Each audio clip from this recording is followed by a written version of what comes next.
Magluluto na naman tayo ng something.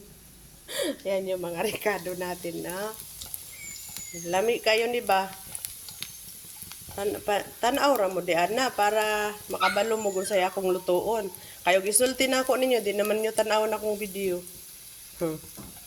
Kala nyo ha. Naansa natin ni ba kay kusog ay ba?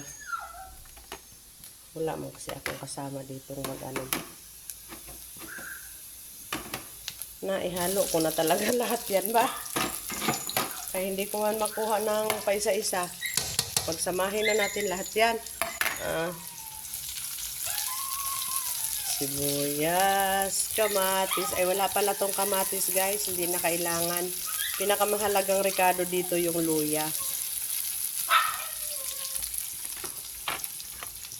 Luya talaga ang pinakamahalaga dyan. Hindi pa, mamaya pa yan pa ng kaunti. Kailangan ko na yung aking tripod kasi pag nagluluto ako 25 pa kasi gagamitin. Yan. May uwi mo na ba yun? Hindi pa. Ano ba? Kanina pa nga yan eh. Hindi mo guys. Sarap. Ayan. Halo-halo pa mo. Tapos yan. Kasi pag inilagay natin yung pinaka lulutuin natin guys, eh, ang mangyayari at ang kakalabasan nun ay madudurog yun. Kaya dapat hindi siya nadurog.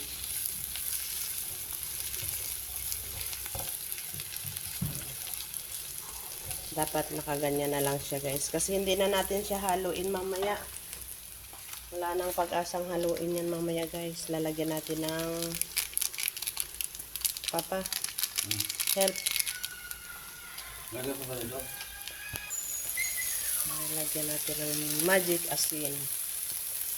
Magic asin. Hindi naman yan naalat guys. Tansyahin na lang natin yung kanyang kalagayan. So ngayon ating ilalagay na yung ating gata para hindi madurog yung ating talong.